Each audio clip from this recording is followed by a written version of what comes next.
Hey guys, welcome to episode 90 of CMD Towers, Brews, and Builds. I'm Mr. Com number 5, and my fellow hosts recently run away together with Bubs to the East Coast, BigTuck. Army matey, well hello and well met. It be I, BigTuck, Scourge of the Eastern Seaboard. I be coming back from a recent plunder of the Wicked Weed Groggery, very much enjoying this freak double India IPA that has unusual, unaccepted natural phenomenon it be having. I mean, are you sure that's where you're from, or you're not from, like, I don't know, a server job at Captain D's or something? I know they be truest scalawags. I be a real man of the sea. You'd be more Red Lobster guy. Indeed. And speaking of red, I be beset upon red women this week in the form of job interviews.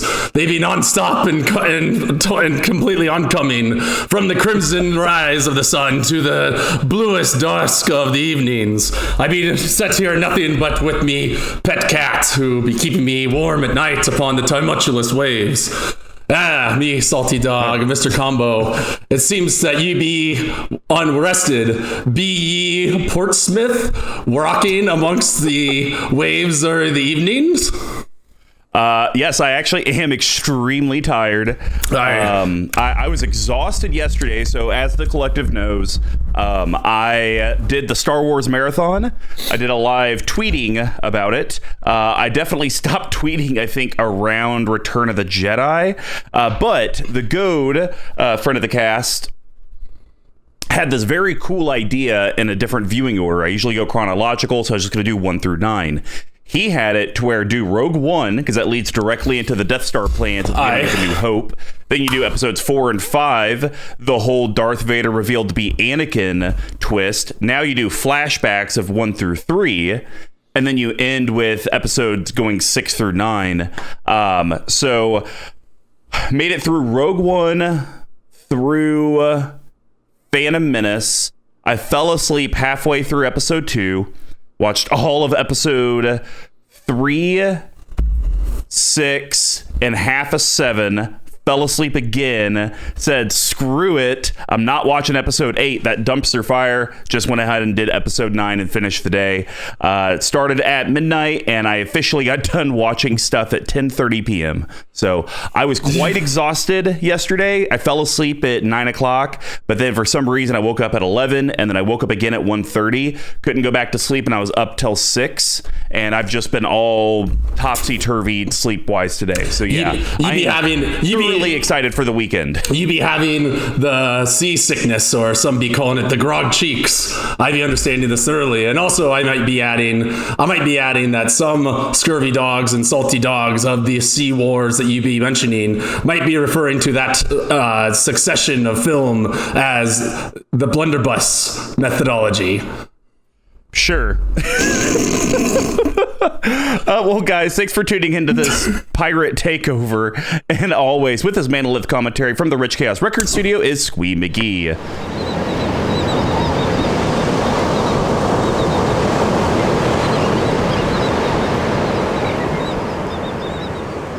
Well, he thought he would take the first part of the cast off and go out sailing, but he forgot it's Pirate Week, so he's screwed. We be flying the Jolly Roger against all armaments, whether they be scuttleboats or even up to the man-o-wars. Well, if you guys want to know more ways to support Squee McGee after he gets all of his plunder taken and all the content we put out, you should head over to level1gameshop.com. They sell everything you need from a gaming tabletop perspective. They sell some really cool ceramic dice. And of course, they are your go-to spot for Magic the Gathering singles. Support them because they're the ones that do these monthly giveaways to give you guys some free swag. And of course, if you guys actually want to help us out financially, you can head over to our Patreon, patreon.com/CMD Tower. We have 4 different pledge levels, and we're constantly adding stuff like the new one that was just announced last week. And UnkoAJ is actually going to be the one debuting this for the first time because it was his idea. Each week, we're going to pick a random patron to give me and BigTuck the voices we have to do when reading our flavor art. So whenever there's a new voice, we'll reach out to that collective member and they will go ahead and give us who it's going to be, and it'll be cemented into time. I and UnkoAJ truly be someone who be mad with Karametra's will, or rather Thassa's mind bending, as his choices be truly the man who has had salt on his brain. Is this going to be the entire episode? I'm going to be seeing how long I'd be testing yours and my patience. So perhaps I'll be making it through the intro and then be returned back to my normal gravitas during the actual deck tech. Well, oh my gosh. And of course, all the different pledge levels get you more and more entries into those monthly giveaways from level 1, and access into our Discord. And then our higher pledge levels, we actually give you CMD Tower branded swag. So for real, go sign up. Supporting us is a fantastic way to keep getting this content to grow and get better. And once you're a patron, if you refer a friend or local LGS frenemy, they'll actually end up getting you free swag. So depending on what tier they sign up for, it'll be something as simple as we'll sign a card as the group for you, all the way to sending you some free sleeves and maybe a token. So definitely become a patron. Definitely go recommend your friends to reward you further. But hey, if you guys can't do a monthly commitment, but you still want to get some of that swag, just head over to our store, cmdtower.com/merch. We do sell everything on there. Once again, the goal of it is get shit out of my basement. Yeah. Yes. You wouldn't be minding a raiding party come to plunder your doubloons, would you be now? Nope. Heck, if there's a fire, I might just start throwing sleeves on it. Watch that mother burn. And of course, the free way to just help out, guys, is share the content you're watching and listening to, because every little bit of interaction from the collective does help. And of course, Pink Royal, thank you for the music you guys provided at the beginning, at the end. And T-Coats, at T-Coats on Twitter, is our amazing video editor. He's the one that puts together the YouTube stuff from scratch. So if you guys have ideas of how that content can improve, leave a comment, subscribe to the channel. If you think the content is grade A, kick-ass, then comment that and say it. We love hearing that constructive feedback because it helps us improve for the future. And they both truly be songmen of various calibers. So Brews and Builds is our deck tech series. Since we conquered the path of 32, we have moved on to the endless themes that EDH can bring us, and each month will be a new theme when we correlate how these decks are constructed, similar to how beer is brewed. So we broke it down into 4 different categories. The first one's rampant set of your board state. That's grain. And grains be the foundation of any grog worth its weight. They include both base malts and specialty malts, usually in about a 6-piece to a 40-piece ratio. This be helping with the color, the taste, and most importantly, the alcohol content of a beer. Decks always be needing ways to grow, stabilize, and ramp into your younger frets. And just like a grown profile, they be usually a mix of both staples and specialty cards. I don't know. It sounds like the pirate's getting more and more drunk. He's starting. My inner demons are beginning to battle me.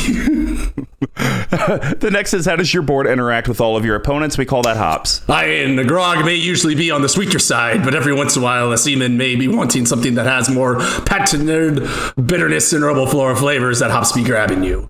They be growing in a variety of strands and help distinguish subcategories like IP grogs. Our hop choices help interact with the board, so your deck can ultimately be doing what it wants.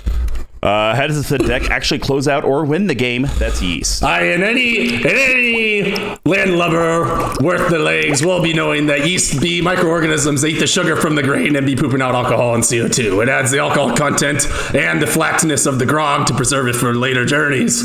Without yeast, you'd be drinking flat sugar water. Without yeast cards, your deck wouldn't be meeting the goal of ultimately winning the game.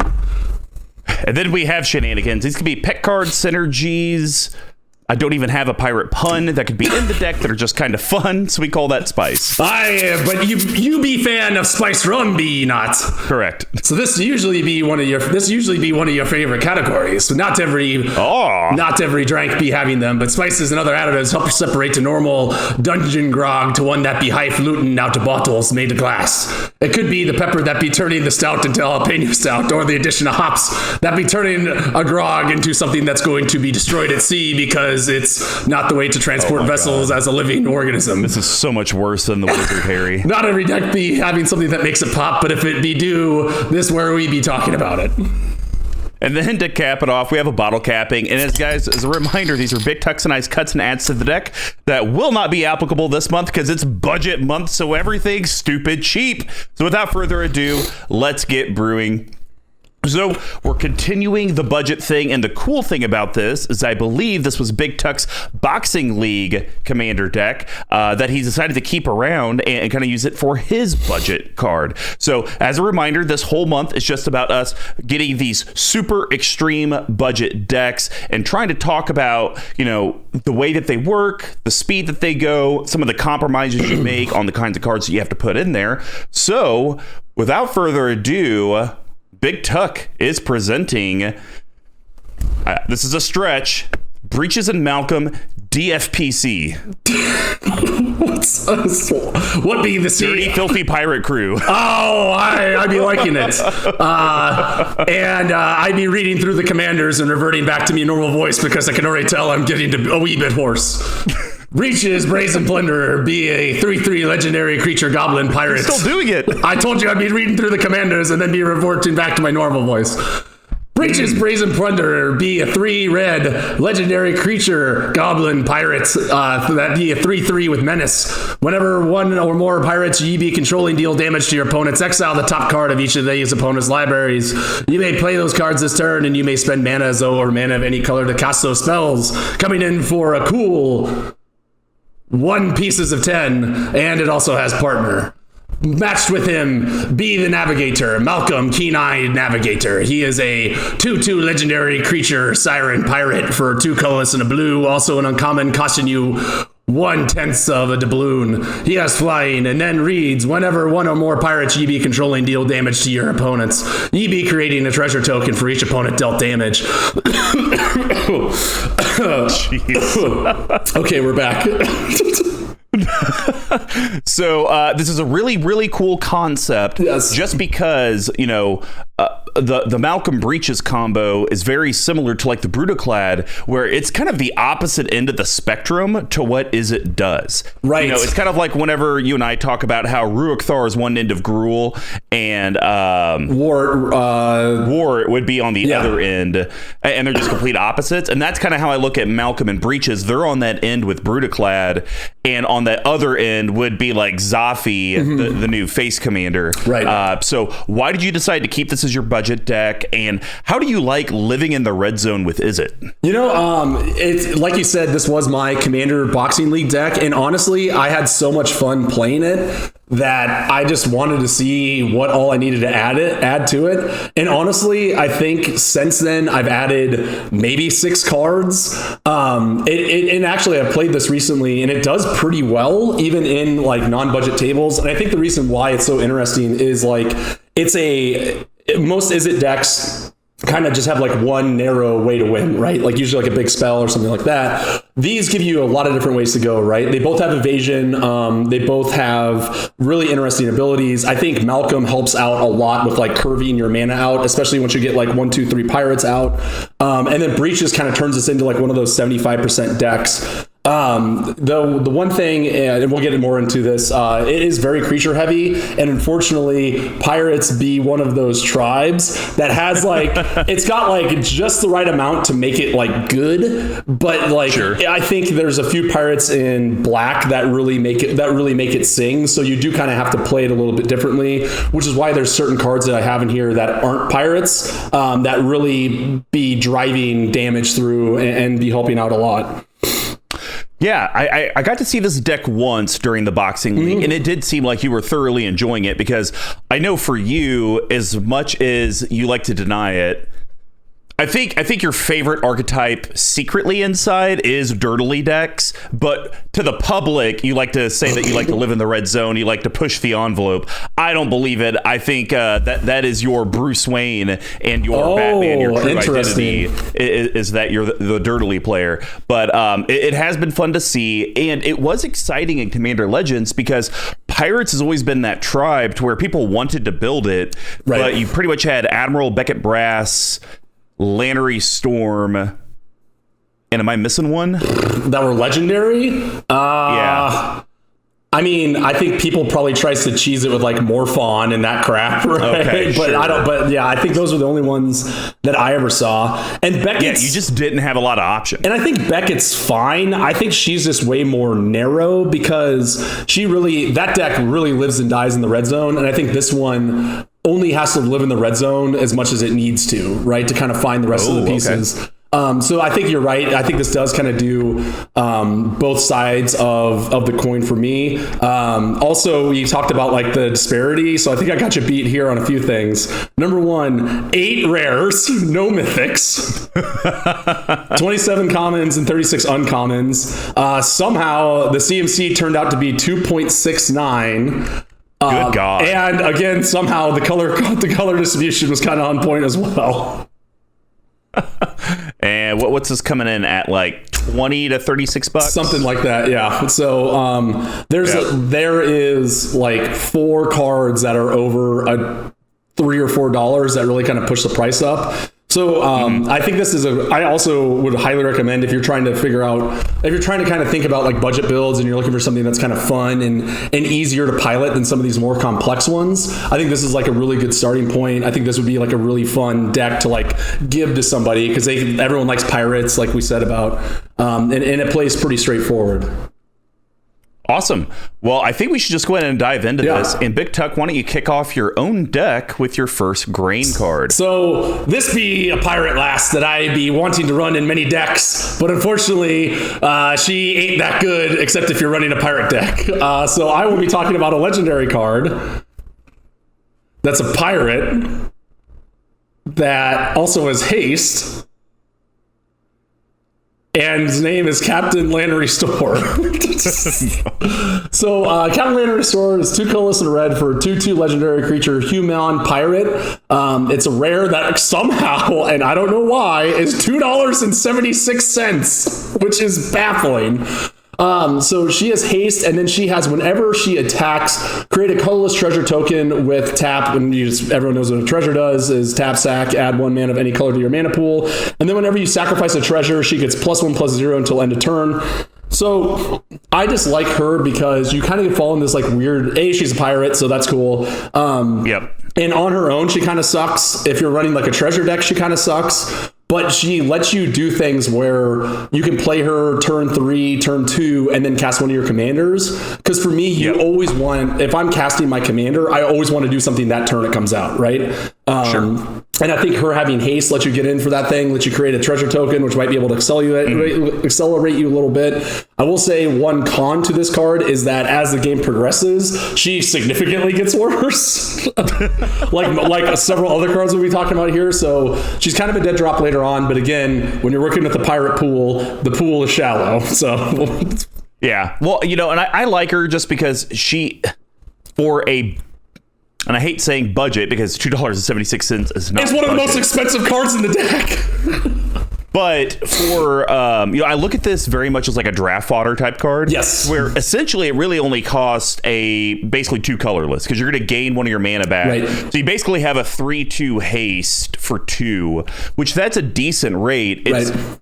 The reason I like it a little bit more, though, in your deck, you actually have a lot of treasure creation throughout the deck. So I would say it's not unrealistic for her to possibly be swinging in for 5 or 6. And yeah, she only has 2 toughness. She'll probably just die to a jump block.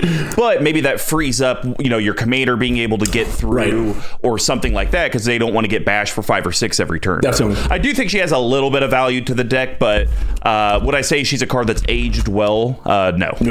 No. She is not like a grog. All right. Well, my first one is a very good sorcery in a deck where you're always living in the red zone. So we are, to get from point A to point B, sometimes you have to chart a course. Nice.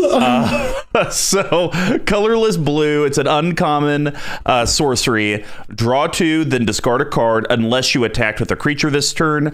It's 33 cents, and who am I doing? Take it to the wheel. Take it to the chorus. Your favorite. The 2 Kudros are going to be reading this one. The 2 Kudros. Well, because remember, there's the Commander Kudro and then the old Kudro. So together, they both have the same voice.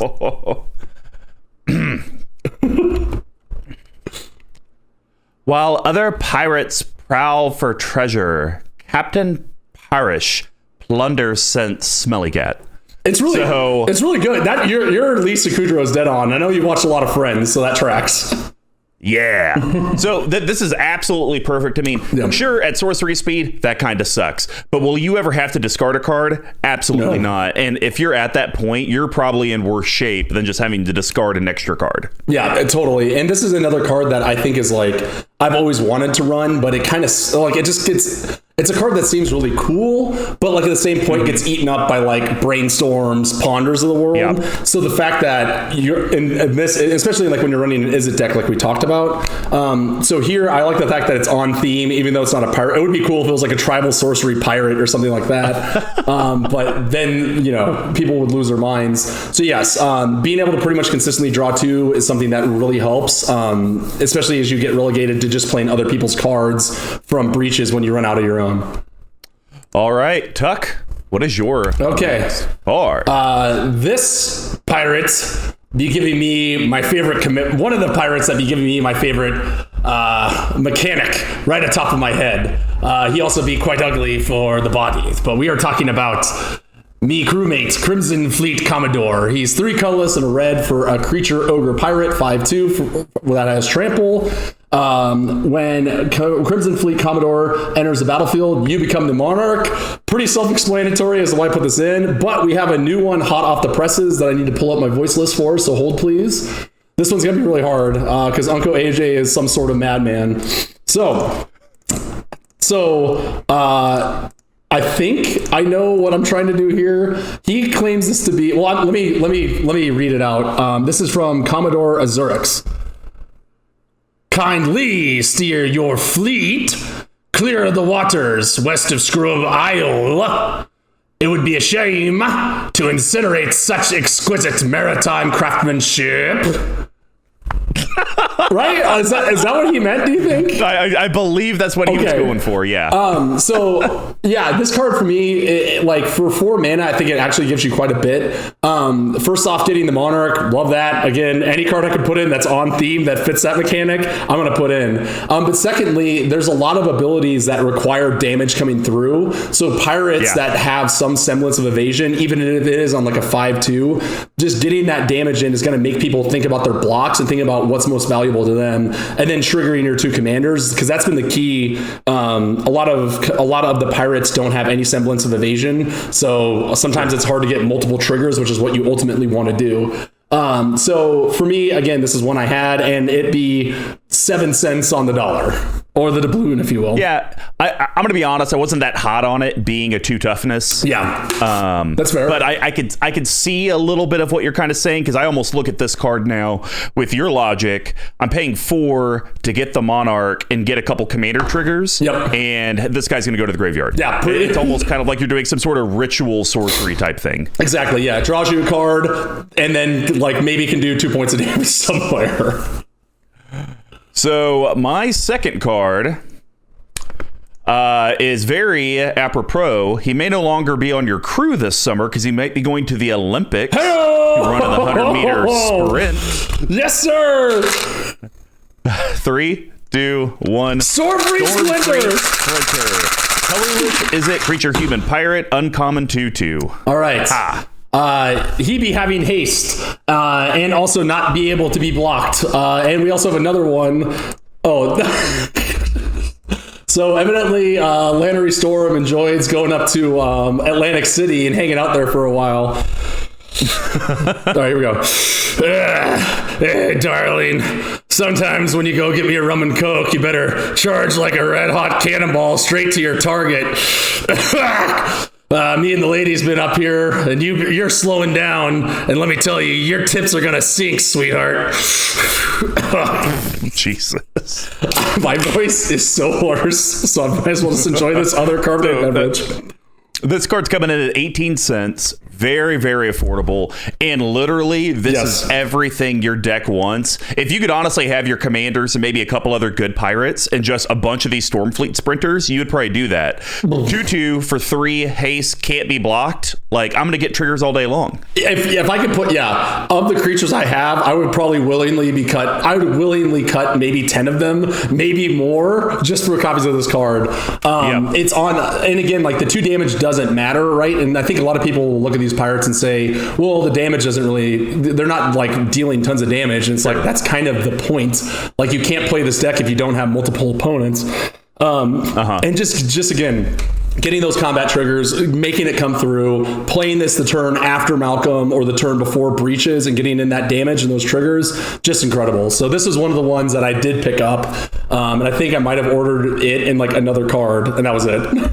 So yeah, great ad. You know what? I almost kind of look at this deck, Tuck, as like your ninjutsu deck. Yes. You ideally want tons of unblockable things or things with haste, so that way you can get as many of the triggers as you can. Exactly. Yes, that is 100% the case. So like, there's certain ones we'll talk about that are like low evasion, early cast, and very similar in scope. Yeah, that's a great point.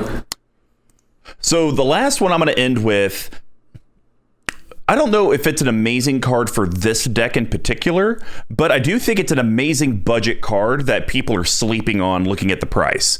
So my last card is going to be Flood of Recollection. I really like this card. Blue sorcery. It's a common for 3 cents.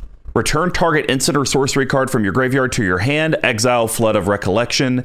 And what voice am I doing? Spinning the wheel. We have Dovin, who's the mumble coach from Waterboy.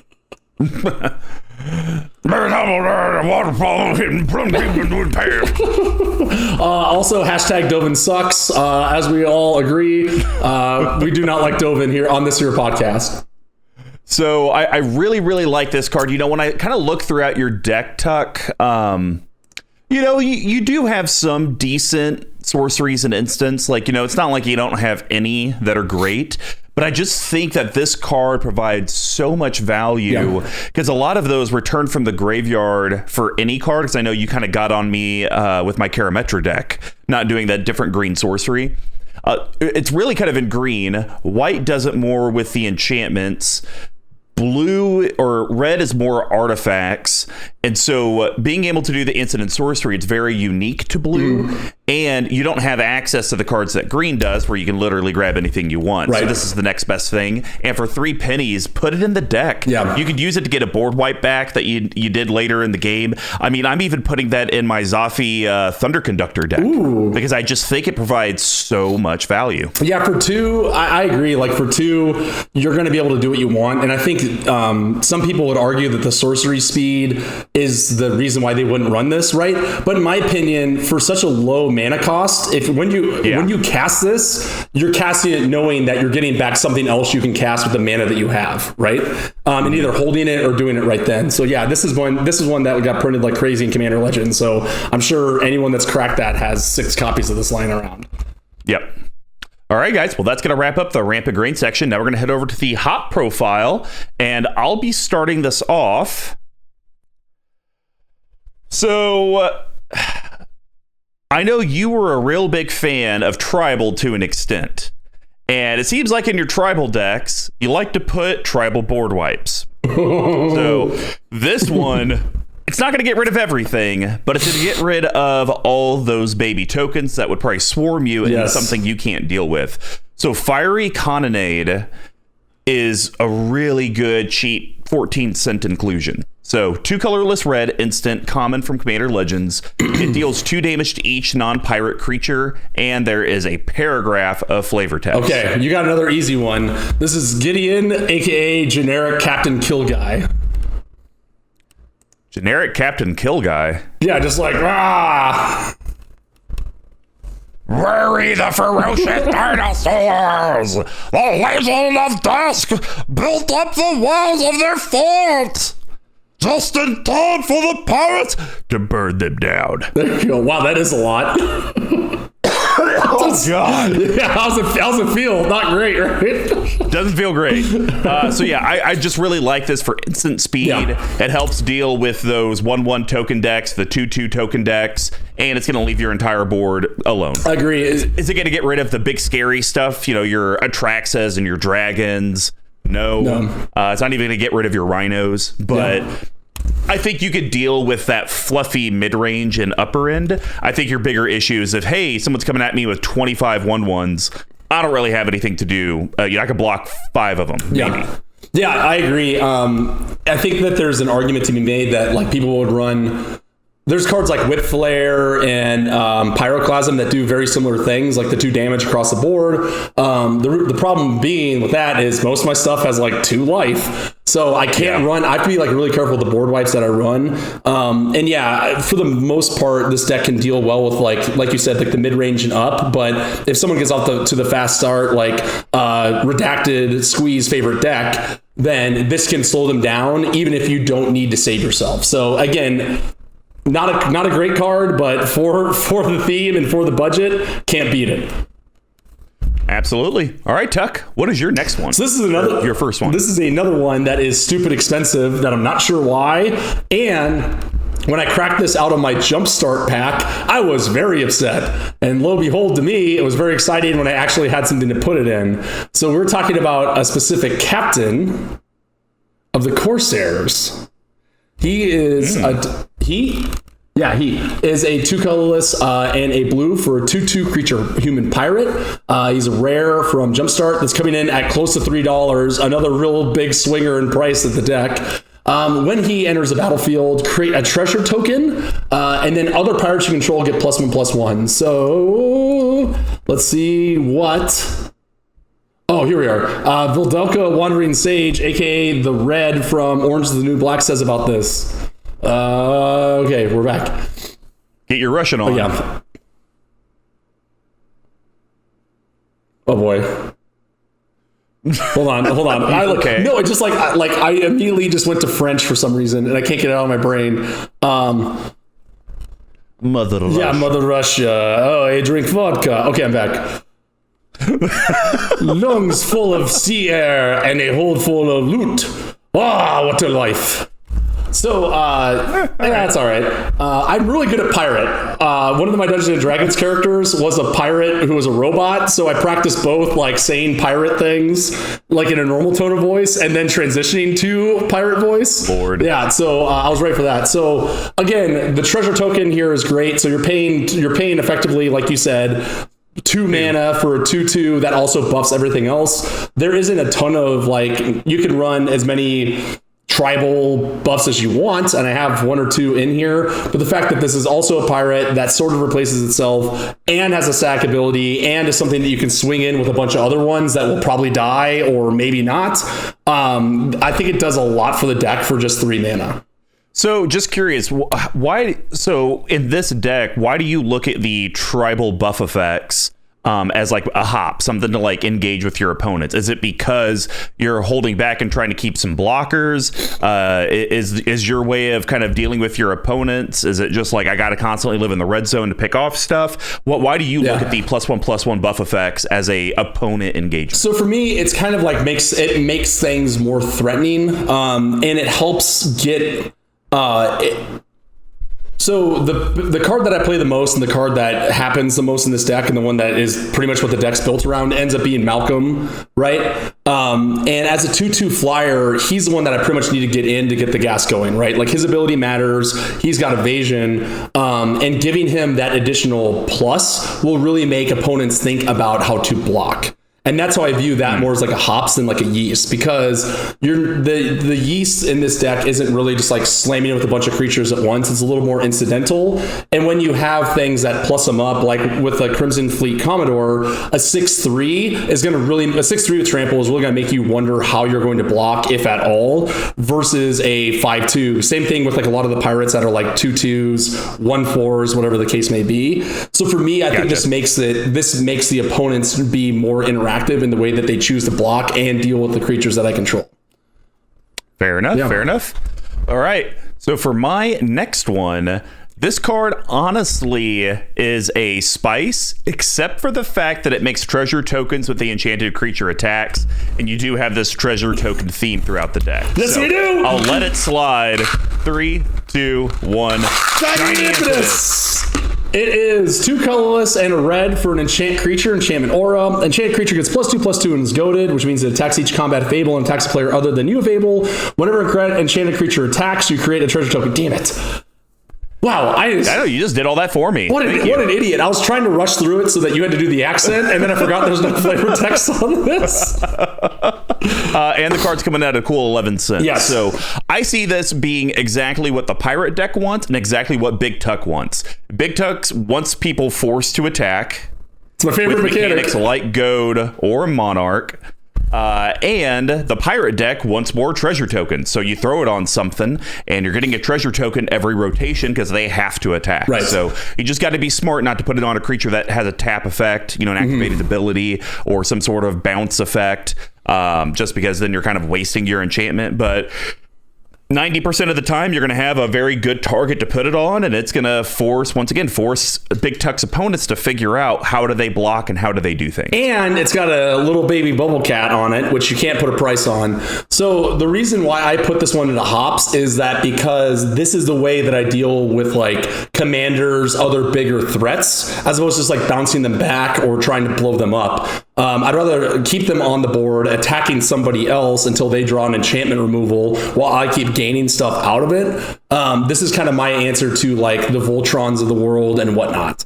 So yes, it is pretty spicy. I like this card a lot. And this is another card where I just didn't really have a home for it. And I was like, I feel like it's on theme here. And it's got a big baby bubble cat on it. So nothing wrong here. And it is a fun card to talk about. There we go. All right, Tuck. Well, what is your last hop? So you kind of buried the lead on this one, but this has been a removal spell that was printed in the trash set. What was the trash set? Throne of Eldraine. Is that what it? Yeah, I wanted. There's too many sets, and then people are just posting spoilers already of like 2 more. It's a nightmare. Modern Horizons 2, baby.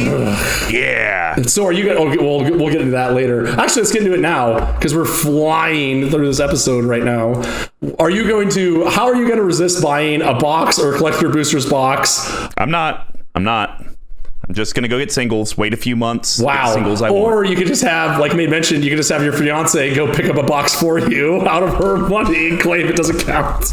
It doesn't count. Okay. Anyways, what card are you talking about? I'm talking about Runaway Together that you talked about in the front. Yeah, so great card. Yeah, I think it's really good. So Runaway Together is a colorless blue instant that is 2 cents on the dollar. It's like I said, it's a common originally printed in Throne of Eldraine, and it reads: choose 2 target creatures controlled by different players. Return those creatures to their owner's hand. And this is a brand new voice as well, which somehow I got stuck with all of. Wait, hold on. Yeah, you did. Wait a minute. Oh, yes. So this is from Malcom, who evidently is Will Ferrell from Zoolander. So I think it goes something like this, where it's like, virtue is virtue. Whatever the heart that nurtures it. It's so hot right now, and I invented the piano key necktie.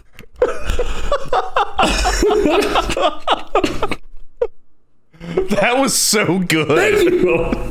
I appreciate that. I usually feel like I'm lacking, but I feel like I've been watching a lot of real Will Ferrell clips on the YouTube, so maybe it's just top of mind. But yes, go. For me, I think it's gotten to the point where you can't just have a bounce creature spell, right? Like you can't just have an unsummon or whatever the original one was. You have to have something that does more. And the fact that you're getting 2 of any creatures with no restriction back to their owner's hand at instant speed, for me, is insane value. Well, the restriction does have to be different. That's true. Fair enough. But I would agree. That's fair. I would say for the most times when I've cast this, it's usually like 2. This card also, you might as well read: return 2 target commanders back to their owner's hand during combat. Oh, yeah. Right. Which has been, in my experience, when I've used it, that's pretty much what it's done. Yeah, I think for 2 cents, it's a great budget card. Like, I don't know why you wouldn't put it in your budget deck, because you can't afford a Cyclonic Rift. No. It's way too expensive. And even stuff like Rapid Hybridization and Pongify, I think, are still a couple bucks, $3. For sure. And so, for 2 cents, you're effectively getting, kind of like a delay effect on on those creatures. And like you said, you could do it during combat. Just think Kalia swings, Kalia trigger, throws down a deal. I'll bounce the scary thing you try to do and, kill your Kalia or however you need to do it. Brea's about to combo. Well, I'll bounce that, and heck, I'll even bounce one of my own creatures that has an ETB effect. There's so many different scenarios that this actually is very, very good. Yeah, agreed. Now, of course, in 3 years, we'll be talking about run far apart, and it'll be a colorless blue, and it'll be choose to target permanents controlled by different players. Yeah, exactly. And the power creep will just continue. For sure. So yeah, again, good budget card, good instance, just all around, just does what the deck needs to. Well, I'm going to wrap up this hot profile with the last card, and I really actually like this a lot. Zara Renegade Recruiter. Oh yeah. Very cool card. 3 colorless, is it blue-red, legendary creature, human pirate, rare from Commander Legends. It's a 4/3 with flying, so it does have that evasion, and it has a paragraph of text. Whenever Zara Renegade Recruiter attacks, look at defending player's hand. You may put a creature card from it onto the battlefield under your control, tapped and attacking that player or a planeswalker they control. Return that creature to its owner's hand at the beginning of the next end step. Hell, I would put this in my Kyrnos and Tiro deck. Ooh, yeah. Like, this seems like a cool, like, group huggy, I'm taking, I'm borrowing your stuff, but I'm giving it back. Right. I don't know. It just has this interactive feeling for the table that I find very attractive. Yeah. I also find the dame on the picture, or should I say the saucy wench on the picture, to be very attractive as well. Excuse me. Yeah, so this one can kind of, like, this is another one that's kind of hard to classify, because when I casted it, I pulled someone's, like, I bounced a giant creature to their hand and then attacked and then got that giant creature and killed them. Oh, so sweet. Yeah, so I think that's kind of the reason. But the reason why I put in the hops is because this really kind of lets you understand and it's really hard to do over webcam, but like looking at another player's hand, knowing what they have, and then choosing their best creature that you hopefully might be able to run underfoot or something along those lines. I could see this being like a Bizarro pirate commander if you wanted to switch it up. But I think it's a little too, as a commander, it's a little too top heavy. 5 mana is a lot for this. But yes, very interesting card. I actually have gotten to cast it, and it rules. Oh, and it comes in at 27 cents. I forgot to mention that. But honestly, Tuck, you would even have to have this be a pirate commander, because it doesn't trigger off pirate. Oh, true. It just triggers off her attacking. So you could almost do this weird... like this weird Narset Voltron. Right. Like that would actually be kind of cool, to where it's a lot of bounce control. You have one creature in the deck, and that's Zara, and you're just swinging in every turn, taking their creatures, buffing them, and trying to kill them with their own stuff. It's almost kind of like Sheldon Menery's deck that he did a year and a half ago with us, where it's like the stop hurting yourself type deck with the Helm Smasher. So yeah, that would be that's actually kind of awesome. That would be really cool. Like definitely on the wild end of the Is It spectrum as well. All right, well, that's gonna wrap up hops. Now we're gonna head over to how the deck wins in Yeast and BigTuck. It's your turn. Okay. Well, so I kind of have 3 ways to win in this deck, and I've chosen 3 cards that kind of get me there. So the first one is the most old-fashioned, and this one actually is a pirate, and could be another pirate commander if you're looking to do something a little different. Oh? And he might be full of wrath. Yep. And his name might be 3-2-1 Captain Vargas Wrath. Is it a legendary creature or a pirate, and it's 1/1? It's an uncommon from Commander Legends, and whenever the Captain of Wrath attacks, pirates you control get +1/+1 till end of turn for each time you've cast a commander from the command zone this game. And what is my RNG? Here comes the wheel. We have for you, sir, Gingy, Jessica, the gingerbread man. All right. To be successful, Cutthroat, you have to truly enjoy the work. Love that flavor text too, man. I think it's so on point. So yeah. So this card, super cool, but I would disagree with you. I don't think you could build this as a commander. Yeah. I think whenever you have these, you get it for however many times you've cast your commander this game. You have to have partners, because you need that extra, kind of storm count, quote unquote. You're right, and I like this happened when I played this. I always forget. I always thought it was +1/+1 for each other pirate attacking or each pirate attacking. So again, that happened when I played this last time a week or so ago, and it happened right now. So yes, I agree. This is definitely a 99 card. But again, I'm going to be casting both of my commanders at least once. Malcolm's going to die 100 times because no one cares about Breeches because it's too variable. And it's been times where I've gotten up to 3 or 4 Malcolm casts, which is just going to beat face. Yeah, I know, right? So the only thing that I wish exists that I don't think do, or they haven't printed yet, is like tutor your library for a pirate card, then put it to hand.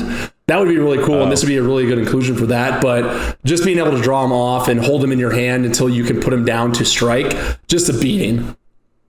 Yeah. No, I completely agree. And, that's the only reason I think it does belong in the yeast, because like you said, you're probably going to cast, let's just say Malcolm 3 times in the game and Breeches twice because maybe there was a board wipe. Well, that's +5/+5. That's really powerful. But I do think it's one of those not rattlesnake cards. That's not the right word. But basically, when it hits the stack, everyone panics and they all say, okay, how many times does he cast his commanders? Okay, what can you do about it? What can you do about it? What can you do about it? So you better be ready to win the game when you cast him, because I think it's like throwing down a doubling season in a Planeswalker. Right. Deck. People are going to panic. Yes, completely agree. So he did do work when I had him out. All right. Well, my second card. Sometimes, pirates, they just like to hang out on the coast. But they're still marauders at the end of the day. So these coastline marauders are some real SOBs, a part of your crew. So 2 colorless red. It's a human pirate. It's an uncommon 0/3, and it has trample. People might say, hey, what's a 0/3 doing with trample? Well, I'll tell you what he's doing. Whenever Coastline Marauders attacks, it gets +1/+0 till end of turn for each land defending player controls. And then, of course, it does have Encore, so for 4 colorless red, you can exile that card from your graveyard, and for each opponent, create a token copy of Coastline Marauders. So the fact that it just says each land, not each basic or each non-basic, means that most likely when you're trying to do this, it's probably a 6/3? Oh yeah, 5/3 at a minimum. At minimum. I think I played this in one of the leagues that I did, and it was like a 9/3. And I was like, yeah, go ahead and block it. It's late enough in the game. I'm just going to cast it again next turn and just win. So what are you going to do, right? It's really strong. And this is one of the few cards that is a pirate, which is good, but also is just a beater in a vacuum, if that makes sense. Right, like there's other decks that might actually run this that don't care about pirates if they're like giving your opponent's land or some such insanity. But yes, this is insanely strong and a pirate and 9 cents. Yeah, and I just thought of this. This would be a absolute banger in Brutaclad. Oh. Could you imagine encoring this out and turning all of your tokens into these guys? I think you just went on the spot. Yeah, for sure. Are you putting? What makes the cut? What makes the cut though? You just turn that into a sub-pirate theme, and it's Brutaclad, all permanents, all 7 dwarves, also pirates. All pirates. All pirates. Jesus. All right, well, what is your second card? So we talked last week that I was very, very impressed with Mr. Combo's restraint of not putting in infinite combos. I, unfortunately, do not have the same restraint because this deck has some struggles winning. So the easiest way to win in this deck is through one of my favorite cards. I run it in at least 2 other decks, including Angie. That's a Minotaur. And for some reason, they foolishly printed him as a pirate as well. So, Glenhorn Buccaneer is colorless and a red for a 2/4 creature Minotaur pirate that has haste. And it says whenever you discard a card, it deals 1 damage to each opponent. And then for a colorless and red, you can discard a card and draw a card. Activate this ability only if Glenhorn Buccaneer is attacking. So, if you have Malcom, Key9 Navigator on the battlefield, and you play him and attack and no one does anything, you can effectively pay 2, discard a card, draw a card, deal 1 damage to all your opponents, generate 3 treasures, pay 2, discard a card, draw a card, deal 3 damage to your opponents, generate 3 more treasures, and so on and so forth until you either kill everybody or you deck yourself. You are a filthy son of a bitch. Yes, you're right. I will. That's really cool. I will say this: it is a 2-card combo, one of which that exists in the command zone. I have no way to tutor this out. You can see this coming from a mile away. Dirty scumbag. And people are going to kill my commander no matter. People are going to kill Malcom over and over again. So by the time I actually draw this card, it will be way too wieldy to do this in one turn. You are a dirty, filthy pirate. DFPC. Hooker. All right. Well, my last one is one that I knew you did a lot of attacking with your commanders, and so I thought having this is one of your few non-pirates in the deck that I do think makes a lot of sense.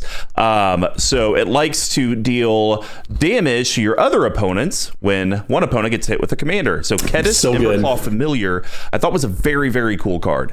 So colorless red, legendary creature, elemental wizard. It's a 1/1 for 25 cents. And it states whenever a commander you control deals combat damage to an opponent, it deals that much damage to each other opponent. And for clarification, that does not do command damage to each other opponent, because command damage can only be done through combat damage. It does have partner, which is irrelevant for this deck, but it does unfortunately have flavor text, which is relevant for this episode. But you got the one that you can do easier than me, so you lucked out on this one. It's Cassie Pikachu? in not cheat. The young elephant from Jungle Book that I still don't know what it sounds like. All right, gotta zoom in.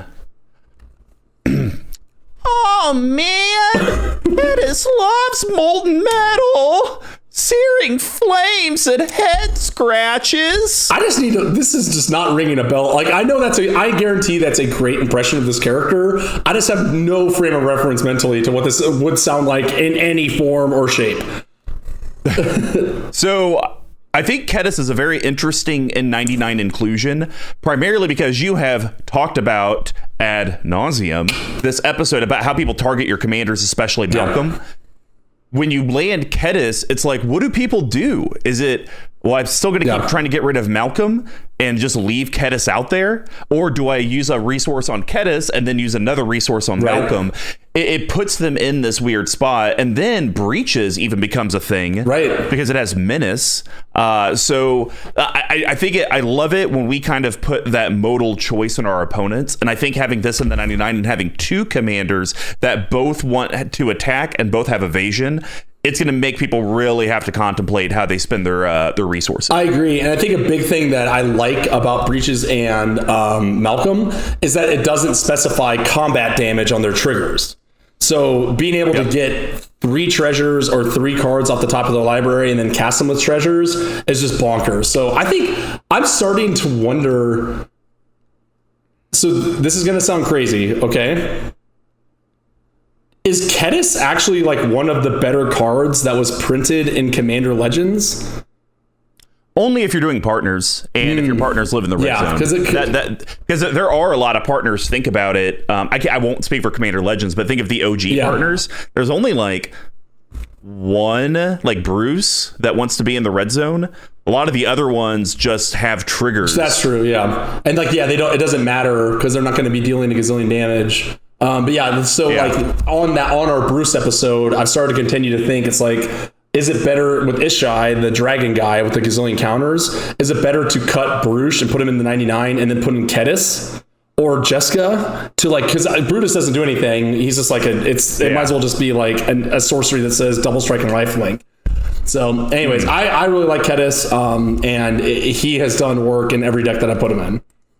All right. Well, how about you round out this Yeast section and give us our last card? So another human. This is the other cheese win con, which is very difficult to do. And I have literally 3 cards in the deck that can do it. So Reckless Fireweaver is a weird inclusion, but does a lot of work. So colorless and red for a creature, human, artificer. It's an uncommon for 34 cents. That's a 1/3. Whenever an artifact enters a battlefield under your control, Reckless Fireweaver deals 1 damage to each opponent. Please be something good. Please be something good. Please be Samuel Jackson. Please be Samuel Jackson. Damn it. All right. Tamio the Sorcerer Supreme. Man, you just always I did every time. Every time. Architects find inspiration in the dragon's beauty of form. What? While artificers are influenced by the function of its fire, are there dragons on Kaladesh? Like, that doesn't make any sense. If this was from, like, I don't even know what. Like, if this was from, like, the Tarkir, that'd make more sense. So anyways, okay. The gimmick here is that it's on its face is good because, as we may mention, this might as well be like a pirate and treasure deck, right? A lot of things generate treasure. You're going to sack and weapon force. However, if you use one of the other cards in the deck that turn this into a pirate, and I have only 3 of them, none of which I can tutor, then you also turn this into an infinite loop because it'll deal damage. You create the treasure, you sacrifice the treasure, and so on and so forth. So it is like a 3-card combo that I have no way to tutor for and is entirely dependent on 3 other cards in the deck to actually work. So I didn't realize that this wasn't a pirate when I first went through because I saw it and I was like, oh, that's an infinite combo. Yes. I will tell you that I am cutting some of your changeling stuff because I think it's just so fringe for what you're trying to do in this deck. I think there's other things to make it better. It literally deals. So this was from future guest Tomer's cheap pirate build, but he built it to be like 18 creatures, no pirates, and a bunch of changeling effects. So I was like, I don't want to build it that way, but I do like this sort of interaction. So I've never been able to pull it off. I have no way to tutor it up, and it's extraordinarily fragile. So I'm happy. I'm happy to cycle that stuff out and try in something new because the problem with that is like all those other cards, to your point, are just dead drops, right? Yep. So yeah, I'm here for it. All right. Well, I think that's going to wrap up Yeast. Now we're going to head over to the Spice, and I will do this one with one of my favorite mechanics that has Will of the Council. Ooh, yeah. So we're over here talking about Split Decision. Really like this card. Colorless blue, instant, uncommon, $1.50. Oh my God, what? And it has Will of the Council. Choose target instant or sorcery spell. Starting with you, each player votes for denial or duplication. If denial gets more votes, counter the spell. If duplication gets more votes or the vote is tied, copy the spell. You may choose new targets for the copy. I like this card, and it is the perfect Spice card because it could be a counter spell for something that needs to be countered. But it could also then turn into this like super funny value spell. Like, I'm going to do that to Kadama's Reach because I just need some lands. Like, I think I did that 2 weeks ago. I did Narset's Reversal on a Kadama's Reach. And I think the Goat just immediately casted Kadama's Reach again. So, you could do kind of funny stuff like that. But most of the time, it's a 2-mana counter spell unless people are just being real evil at the table. I completely agree. And I just put this in here because I was like, again, budget deck, counterspell is kind of expensive. I did not know that it was almost as expensive as counterspell is. But I'd just rather run something like this for what you said, right? Like you could put people into a pickle if it's like an expropriate, right? And they're like, okay, is he really going to be able to win with whatever he's going to do, or is it better just to let this die? Yeah, and we all love player modal cards. That we do. All right. Well, you only got 3 other options. Yeah. What's yours? So I think the accent on this one is one red. Kari's Edge Ship Raider. Again, oddly a pirate for no real reason. Colorless and a red for legendary creature human pirate. That's a 1/3 with first strike and menace. Whenever Kari attacks, create a 2/1 legendary red monkey creature token named Ragavan that's tapped and attacking. Exile that token at the end of combat. So, and I also have to spin the wheel. Here we go. Oh, yes. Yes, thank God, my voice. You get Samuel L. Jackson. No. Pika, pika, pika, pika, pika, pika, pika, pika, pika, pika. We are also, for those in the collective, we're also open to more Pokemon. Only if they're out of the original 151. So the token on the Ragavan token in this one doesn't really matter. It's incidental. It's quote unquote incidental damage. The only reason that this card is good is because it's a 2-drop pirate that has evasion. Yep. And you just secret. Yeah, I mean, you set everything on there. The monkey is literally irrelevant. It does not matter. Yeah, I mean, I guess you could run that enchantment that makes all your stuff pirates, the blue one. I'm kind of. I don't know how many non-pirates you have in here that would make it work. And that's we'll talk about that in just a second. But like that's something where it's like there's enough if I was going to build this in like a real deck, that this would be a card I would cut and almost immediately because I could find something better. But for the budget, for having something lying around, it's 24 cents, by the way. It's good enough for this sort of deck. All right. Well, that's going to wrap up the spice section. Now we're going to head over to the bottle capping. And BigTuck, why don't you go ahead and give your criteria for how you're keeping this budget?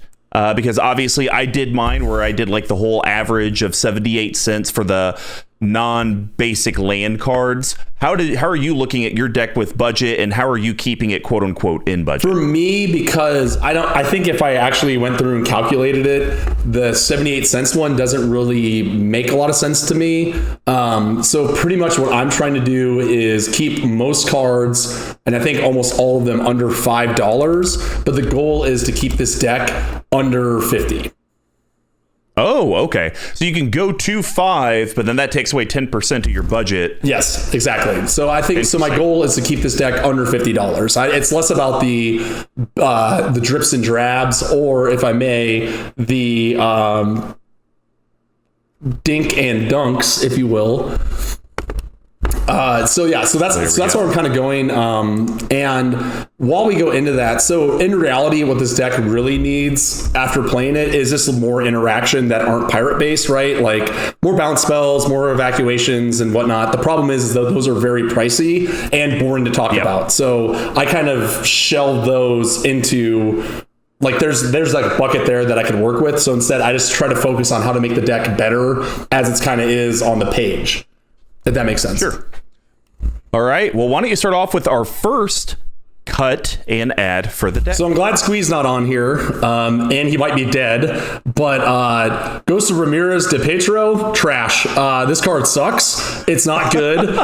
It's not a good pirate card. It's not a good partner card, and effectively you have to do so much effort just to build around it. It's not even worth having it in the deck. So 2 colorless and a blue. Ghost of Ramirez can't be blocked by creatures with toughness 3 or greater. Doesn't matter. Irrelevant. Whenever it deals combat damage to a player, choose up to 1 target card in a graveyard that was discarded or put there from the library this turn, put that card into its owner's hand. Yeah. Merry Christmas. It's just like I've had this in my hand and intentionally didn't cast it because I was like, this does nothing. I'd rather have this be a Windrake that's a 2/3 flyer than this card at all. So well, what are you gonna add? So I am going to add a card that I am very keen on. A lot of the cards that deal with tribals, generation, that sort of things are pretty expensive. And I think that there's a lot of the pirates are just very meat and potatoes, right? Like they come in and do something or they can't be blocked. So for me, I think this card that's off of Strixhaven Calltown rather, called Reflections of Lijara is very interesting. So 4 colorless and a blue, as it enters the battlefield, choose a creature type. Whenever you cast a spell of the chosen type, copy that spell. And we do have ourselves another thing to read off here. So let's see what Selenia, the Scottish woman, says about this. Boy, the mask. Damn it, that's gonna sound like a pirate. Hold on. Scots are like, oh yeah, me. Sounds like a pirate. Okay, hold on. I am living in the peatlands. I am drinking scotch, you wanker. And no, you got to think Mel Gibson, Braveheart. Freedom. They may take our land. Oh, okay. But they'll never take our freedom. Nice. Okay, that's exactly what I needed. Thank you so much. The masked float downstream towards the mirror lake, where faces arise to be wearing them. It's not bad. I still threw in too many B's, but anyways, so for me, this is a card that you can like. The CMC is so low, and the problem is like late game when you drop a pirate that's a 1/4 and creates a treasure, you're like awesome. Like that kind of sucks, right? But if you can create 2 of them, generate the value off of there and run off, that's where I think this card would be pretty solid, is just to get more of those pirates, more of the ETB triggers, and then have more things that can trigger your commander. So, I saw this one as well on EDH Rec, and I actually didn't pick it purely because I figured you wouldn't be on board with it, just because it is kind of like a cheap card. You're getting it off cast. The spell doesn't even need to resolve. You could kind of get gross multiple combos. Who knows what that opens up. So I'm a little surprised, but I will say overall this is an amazing card. I mean, I put this in my sliver deck because that just seems bananas. Yes, right. So I do think any tribal deck that runs blue, you have to put Reflections of Lit Jar in there. So again, this one is just going to be more of cutting out a card that's a dead card for something that's going to turn half the deck into something actually playable. Sure. All right. Mine, I'm actually going to cut Amorphous Axe. I talked about it, alluded to it. 2 colorless artifact equipment, common for 2 pennies. Equipped creature gets +3/+0 and is every creature type, and it's equipped 3, and it does have 1 line of flavor text. Spinning right now. Your favorite, Liliana Angelina Jolie, the snake woman from I don't know this. Just remember, like sexy, like a sexy snake. A weapon forged for every hand. Sorry, guys, that's my sexy voice. So, anyways, this thing is just too fringe. It needs to go. I don't disagree with you. It's a waste of a spot. The only anecdote I have is that I got to cast this on one of the times I played this, I cast it on ECR Wardwing Familiar that gives all of your creatures effectively Ward 3 and turned into a pirate, and that became the best card in the deck because it was a 3/3. It was a 4/3 flyer that was a pirate. So, but yes, way too fringe for this deck. So I actually think this card would be way better because I do agree you want to try to get to the point where you can get multiple pirates out and hopefully be able to swing in and do stuff. But sometimes you have to be a little coercive with your opponent's items. So Coercive Recruiter for 4 colorless red is an Orc Pirate rare from Commander Legends, 4/3. Whenever the Coercive Recruiter or another pirate ETBs under your control, gain control of target creature until end of turn, untap that creature, and until end of turn it has haste and becomes a pirate in addition to its other types. So now you're getting more triggers, and unfortunately there is flavor text. So while that is spinning, the card is 30 cents. Oh, it's so cheap. Yeah, that's a good pickup. This is Hannah the Mad Hatter. Okay. Alice, choose vampire, our hat on your head, or no hat, no head. Yeah, it's good. T. Yeah. I'm Johnny Depp. So yeah, I do think if you could ideally get 2 to 3 pirates ETBing a turn, this card would be a massive use card because now you're stealing 2 to 3 things at a time, and they're pirates, so you're getting all your pirate triggers. Really, and I think this works really well in conjunction with mine with the reflections because now you're getting double triggers every time too that you cast a pirate, right? So I think to your point, I agree with, and I'm sure you're gonna cut more of them. Well, you don't get double triggers because it doesn't re-enter the battlefield. This works on cast. Oh, it's cast. Damn it! I thought it was ETB. Yeah. Well, no, it is ETB, but the Lit Jar is off cast. Right, so you cast one, it enters the battlefield, you gain control of something else, it copies that spell, that enters the battlefield, you gain another one. Oh, I see what you're talking about. Yeah, this was on the list. This was on the list too. I think you're right you are correct in the sense there's no thinking about it. You're correct in cutting all of the stuff to make Reckless Fire Reaver work is probably the right thing to do. And I think it'll make it smooth out a little bit more. Well, Tuck, for our next cut and add, what are you going to do? So, this is a card that was really pushed by Wizards, and I don't know why, because I don't think it's very good. I wanted to run it in the deck, and I have, and it did nothing. So Mirror of the Forebearers, for me, is kind of a trash card, and it's shocking that it's $1.56, personally. So as it enters the battlefield, choose a creature type. 1, until end of turn, Mirror of the Forebearers comes a copy of target creature control of the chosen type, except it's an artifact in addition to its other types. I think if this card red, it loses legendary or can be non-legendary or something along those lines, I think it'd be way more interesting. But for the most part, there's a lot of cards, there's a lot of pirates that are just 3 mana for 1/3 and a treasure token. It's why do I want to pay 3 mana to copy that and not get the treasure token? I don't know. I think this card kind of sucks. And to be honest with you, it was funny that they printed this in the Commander set that came after Mirage Mirror. They're like, hey, we heard everyone on the street really likes Mirage Mirror. Here's just a worse copy of it that nobody wants. So, I mean, look, I do think it's good if you have, like, you know, we talked about the Coastline Marauders. I mean, paying a mana to make a second Coastline Marauder, that seems really good. Yeah. So, you know, I do think there are situations, you know, heck, we could even talk about making another copy of Fathom Fleet Swordjack. I mean, you have a lot of stuff that does gross things. Well known from the Commander things. I hear you, and I'm ingesting what you're discussing. But I hate this card. There it is. I said it. Sure. I threw it in here because I thought it was budget. I thought it was 20 cents, and it's not. So there's another pirate that, in my opinion, is infinitely better and would break the Mythic Rare parity that I built for myself. Does it deal with your favorite mechanic?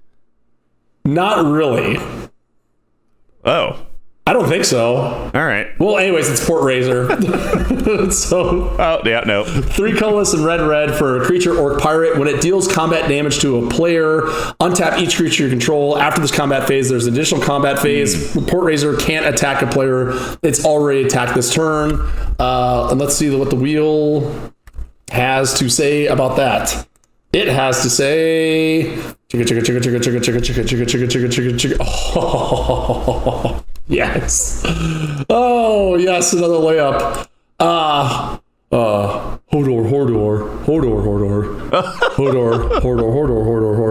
2 in a row. Thank you, sir. So for me, it's a pirate. It also can win the game on its own. I have ways to give evasion to certain things in this deck. If you get it on this, then it's going to be what is it bad cost? news. So this one is a little bit more pricey. The cheaper version is right around $2.90.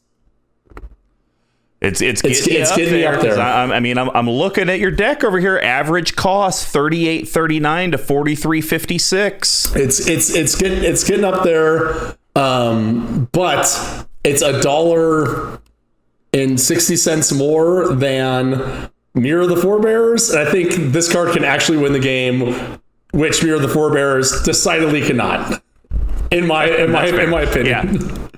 It's a great card. It just might be one of those things. So if you are going to hold yourself to like that $50 limit, it's kind of like our great friend Ultra Budget Brews from EDH Rec talks about how he tries to do these $100 or less decks, but then stuff like Traveler's Amulet or, you know, like I doubt this is a good example, but like a Myriad Landscape. There'll be these basic things that back in the day that were 10, 20 cents that are now $1, $52. And it starts like, gosh, I can only have so many of these in here. So putting that in, I do agree, is way better than Mirror of the Forebears, but it could be something to where it's like, gosh, now I'm going to have to downgrade, you know, I don't know, Spell Pierce. That's like a $4 card almost. Wait, what? Oh my God. Yeah. Wait, really? I just had one of those lying around. Well, so here's the thing, Tuck, is that you don't ever put in your actual additions of the cards. Oh, gotcha. So the way TCG Player works now is when you type in a card, it immediately just slots it as the most recent printing. I see. So yours is showing for Secret Layers, which I'm sure an original Spell Pierce might be 9 cents. Yeah, it's 28 cents. So. Yeah, so it might be something to where, you know, your numbers are actually lower or higher depending on the additions of cards, because it is just showing the layers. Right. For sure. All right. Well, going to mine. Once again, I said I'm going to do it. Blades of Velasvel, you're gone. Yeah, fine. Out of here. I'm here for it. Red tribal instant shapeshifter. It's a 16-cent card. It's a changeling, so it is every creature type, and it says up to 2 target creatures. Get +2/+0 and gain all creature types until end of turn. And this does have flavor text. What do we got here? We got Teferi. Is that Samuel? Oh yeah, our boy. Let her rip, baby. The change of Khan suffers as we do. You must join as one of the to quench our tyrants. I think it sounded like more like Mr. T. It was like, yeah, it was the wrong thing, but I think your place of was very well placed. So, we've talked about it. Giving the non-pirates pirate, I don't think it doesn't. Again, if I had 20 ways to do it, fine. I have 3, so let's go. So this is the card I initially thought you were talking about, and Duff actually played this in his pirate deck, and this card it wrecks for 41 cents. Emberwild Captain. Gotta put it in here. Yeah, the Djinn, red.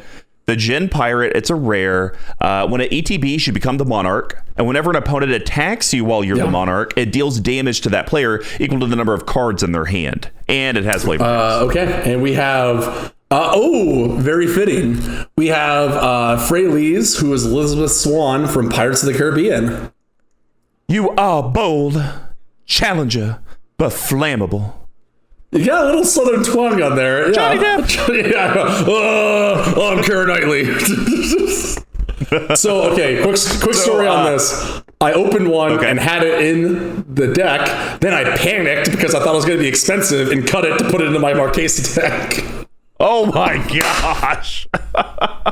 Nope, 40 cents. Because I think, you always attacking, most of your guys don't have vigilance, if any of them have vigilance. Yes. So you need to have something there to punish your opponents for attacking you and trying to get that monarch. Right. But then once they get the monarch, it employs the game that you loved, where now the monarch is just getting smacked around to everyone. Good. I want the hat. Duff likes the hat. Duff taught me the hat. And Duff's a hat man, so if I am anything, I am in fact a hat man. All right, well, we're on to the last cut and ad. What are you doing? So as I talked about, there's a fair amount of pirates that kind of don't do much, and one thing I was looking at was what's the top end of the curve of pirates that don't do much, and how can I get them out and get something in that can win the game? So for me, that was a pretty easy pick in Prosperous Pirates. So 4 colorless and a blue for 3/4 human creature pirate. That when it enters the battlefield, you create 2 treasure tokens, and they sound a little something like another one that always comes back to me. This is the commander from last week, who is Nimizit. The floating solidity of high and dry hasn't yet sunk under the weight of gold, but it's not on to trying. So here's the thing. At that top end of 5 mana, I want the card to do something. I don't want it just to sort of replace itself. So as we talked about here, as I've kind of looked through this, it seems that there's like a fair amount of pirate interactions and that sort of thing, right? And I don't have I have enough to get the ball rolling, but I feel like I don't have a lot of ways to make my pirates that are just like your Johnny Come Lately pirates, Johnny Depp on Lately Come pirates, come unblockable. So for me, a card like Archetype of Imagination is really going to fit the bill on that. So Archetype of Imagination is an enchantment creature, human wizard, Harry, thank you. Creatures you control have flying. Creatures your opponent control lose flying and can't have or gain flying. We also have a brand new voice off of here. No, I don't, because I didn't realize that this wasn't flavor text. So we're going back to it's a beta system. So we're going back to the wheel. Here we go. Hey, look at me. Listen. Hey. Watch out. Are you trying to do Harry Carey? No, I'm doing that Navi. Sounded a lot like Harry Carey. I agree. It's a hay fairy. Navi the hay fairy from Ocarina of Time. That is correct. So from the last episode that just came out, there was Navi from The Legend of Zelda as... Oh, I know. Potentially. Yes. I thought, and I even quoted at the time, potentially Harry Carey, but pretty close. So this card for me is like my sort of one of my win cons, in the same sense that like Captain Vargas Wrath is as well, where I have all these pirates that don't really do much. This just gives them immediate evasion, and I get buku triggers from all of my other stuff that I have going on, and you can get it for like $1.09. So not breaking the bank, can win the game, fires up everything that I'm looking to do. Perfect. I think it's good. I mean, it's not a pirate, which kind of sucks, but it's whatever. But yeah, I mean, I've never seen this card resolve and the game not dramatically just change. Every single time. Okay, well, I'm the last one to go. You could say you're the and last I'm going pirate. to cut. Meat Boy Changeling. I am the last pirate. Nope, I'm not actually cutting the Changeling. Just because there's enough tribal stuff going on. I think it's cute enough to stay in because, it can do some pirate stuff, but then you could also make your commander a vampire if there's a vampire thing out there, or a sliver. Right. It's fringe enough, I think, and it can stay. Okay. But when you are talking about your top end, technically it's only a 3 on your curve, but its true value is at its 7, and I don't think it's very good for 7. So Trove Tracker is a card that I want to cut. Yeah. 2 colorless blue, creature, human, pirate, common. It's a 2/2.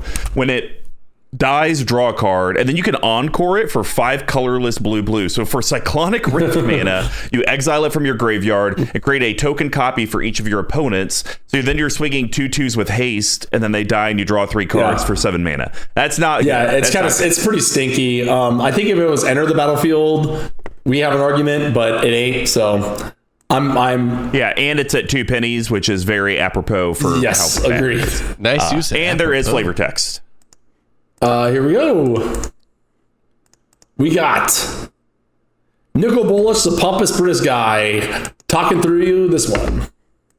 The best treasures are the least shared.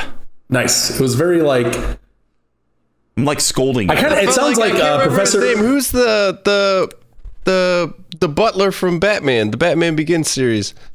Oh no, that was not. That was not. That was not my no, that was a patch. You're like, that was a patch. You didn't shed a little tear out by the tree when he died, right? That was Patrick Stewart as a Xavier scolding a student, which fits the bill very nicely. Okay. So anyways, talked about why I don't like it. It's just way overcosted. But I have an idea that's way better, and I really like this card. So you need ways to make your creatures unblockable. Yes. But you also still want to draw cards, because that is a nice effect of this card. Yes. So Open into Wonder, I think, would be an amazing card for this. So X blue, it's a sorcery uncommon for 14 or 18 cents from Amonkhet. And it basically does this. X target creatures can't be blocked this turn. Until end of turn, those creatures gain whenever this creature deals combat damage to a player, draw a card. Yeah, that's really good. I think that is phenomenal. And especially with how much treasure creation I have seen throughout this deck, I could see you easily being able to put 5 into this, drawing 5 cards, maybe even killing an opponent, and still having some mana left over to maybe cast one of the things that you drew. So I agree completely. And I think the reason why this works so well, to your point, is like, this isn't a deck where I'm going to have 100 pirates, or I'm going to go to a limb here, 10 pirates. New challenge to I might have like 100 pirate deck. 100 pirates on the board. I might have 5, 6, that sort of thing, right? So even then, with the treasures that I have here, paying 7 mana for all your creatures are unblockable and draw you cards is what that card that you're replacing this with did, but effectively way worse. Completely agree. And it did increase your budget by 9 times, but I think you can go from 2 pennies to 8. Oh my god! 999. 999 times. 999. And by the way, guys, we're at the end of the episode. And yes, this was a record fast episode. Good God. And here are those details about the giveaway from our sponsor, I joined late. Level What's the 1. record? I want to know. What's the timestamp? We're at an hour 24 right now. Let's go. Yeah, we were on a rampage with bits, with accents, and with the wheel. So you're just telling me Squeed needs to off, and then it'll be a short episode? I didn't say it. Tuck said it. And so we're doing these hints each week for the giveaway. So it is going to be a commander deck from C21 and a CMD Tower playmat and 100 pack of sleeves. The first hint, one of the colors in the color identity is part of the Grixis color pie. And it's funny. I don't think that helps anyone any way, shape, or form. It doesn't. Because they all have a color that's part of the Grixis color pie. Nice. Nailed it. Wow. To enter, it's super simple, guys. Just promote the content we put out. You get an entry for every interaction you do with us on social media, plus being a part of our Patron community. We will announce the winner on MTG Action 4 News on June 1st, and yes, we will remember this time, and social media soon after. And yes, these giveaways will happen every month. Just support Level 1 and CMD Tower. We would love a 5-star review for you guys to hit that subscribe button, the follow button, whatever button that makes our content pop up whenever it comes out on Tuesdays and Fridays. And if you enjoyed it, leave some positive feedback or even some constructive criticism on how we can improve, whether it's the content, the audio, the video, the bits, the voices, or if you just want us to STFU and shut down completely. If you'd like to get a hold of us so you can share that colorful commentary, here's how you can do that. You can reach me at MrCarmenter5 on Twitter, all spelled out except for the 5. BigTuck, are you on it? And is it purely for bathroom time? Okay. Or have we migrated to even bed access? So I don't have my phone in my bed. Strictly off limits. However, I have started accessing it so much just to keep up and comment and whatnot that tonight, after this thing, I will be bringing... at BigTuck tweeting live on my phone with notifications. Oh, no. Whoa. What a blowout. Succumb to the dark side. What a blowout. All right. Well, you guys can reach our main account at CMD Tower on Twitter as well. Also, the deck list and article series will be online at cmdtower.com/BNBE90. Basically, just type in Curiosity and Merchant Raiders Desert of the Fervent Tower.com. Squee McGee, earlier you were getting attacked by pirates out on the coast. It seems that you have made it into port safely. How could people get a hold of yourself, matey? Well, it's unfortunate that the Wizard Harriers didn't protect me from the pirates of the coast, because the Wizard Harriers of the coast should probably handle that. But I guess since I've been attacked by said pirates, our mateys, you can reach me at Dear Squee, our matey, cmdtower.com. He can do full audio stuff, and now that everything's opening up and vaccines are out, if you guys want him to work on an in-person session or even remote stuff, be sure to email him and he can definitely hook you up. And if you would actually like to hook up our sponsor with the orders you're already placing, head over to level1gameshop.com. When you place an order in the order notes, just type out CMD Tower so they know that you came from the collective. And of course, outside of their own storefront, they do have their TCG store. It's a super accurate, great prices, great people. And like I said, they're the ones that do those monthly giveaways. So continue to support them so that way they can support you. You could actually help us out financially, though, to head over to our Patreon, patreon.com/CMDTower, with the 4 different tiers, and now us nominating whenever we have new voices, a new patron each week, to get credit for the new voices, to Discord access, to getting your own playmat, sleeves, Squee Coin, all of the stuff. Definitely we put that money into better audio equipment, hopefully getting gameplay at some point in the future, improving the video side of things. It really goes back into this so we can continue to make some grade A content. And hey, Pink Royal, thanks for the music provided. And T-Coats, our awesome video editor. Hit him up at T-Coats with your own video editing projects. So BigTuck, Breeches and Malcom, DFPC, brah.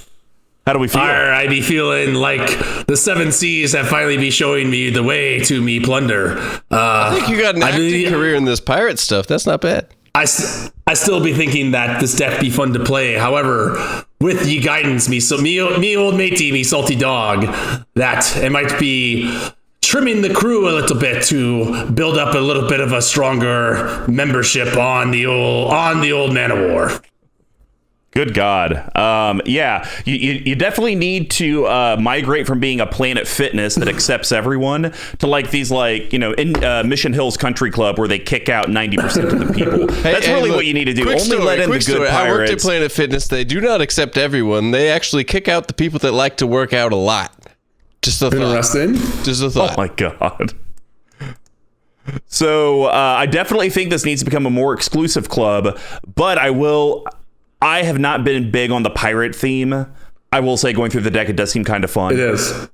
So definitely the next time I see you, I may have to borrow this deck to play it, our matey. We be seeing you on the best coast, or what do they call it, the new coast out there in the flatland, in the grass sea. Aye, matey. Bye-bye.